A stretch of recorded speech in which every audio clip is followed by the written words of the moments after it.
పెడదారిన పడుతున్నటువంటి నేటి యువతకి కొన్ని మార్గదర్శకాలు లేదా కొన్ని సూచనలు చెప్పదలుస్తున్నాను.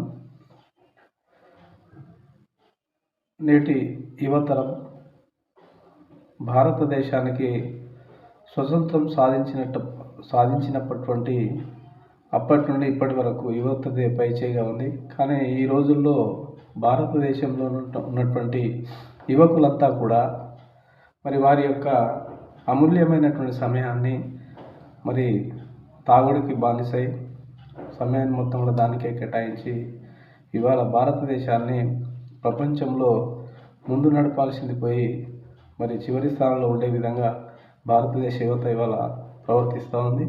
కాబట్టి ముఖ్యంగా విద్యార్థులకు నేను ఒక టీచర్గా చెప్పదలుచుకున్నది ఏంటంటే, మనం చదివేటువంటి చదువు సమాజానికి ఉపయోగపడాలి. తద్వారా దేశానికి ఉపయోగపడి ప్రపంచంలోనే భారతదేశం యొక్క పేరును నలుదిశలా వ్యాపింపచేసేటువంటి ఘనత, శక్తి ఇవాళ విద్యార్థులకు ఉంది.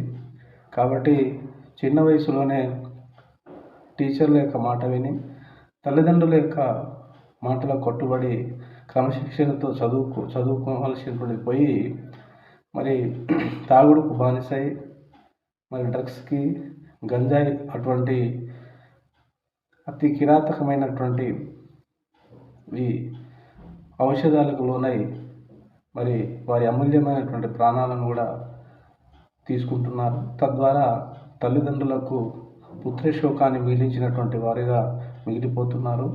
కాబట్టి ప్రతి విద్యార్థి ఒక శక్తిగా ఉండాలి.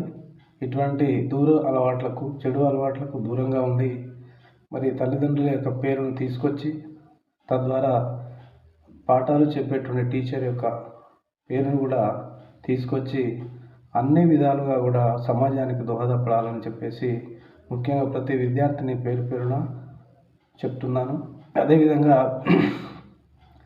మీరు ఆ విధంగా బానిస గురైన తర్వాత ప్రతి తల్లిదండ్రి అందరూ కూడా మా కొడుకు ఆ విధంగా తయారయ్యాడు, ఈ విధంగా తయారవుతున్నాడు అని చెప్పాల్సినటువంటి పరిస్థితి ఉండి వారు ఎంత బాధపడుతున్నారో ఒకసారి ఆలోచించి చూడండి.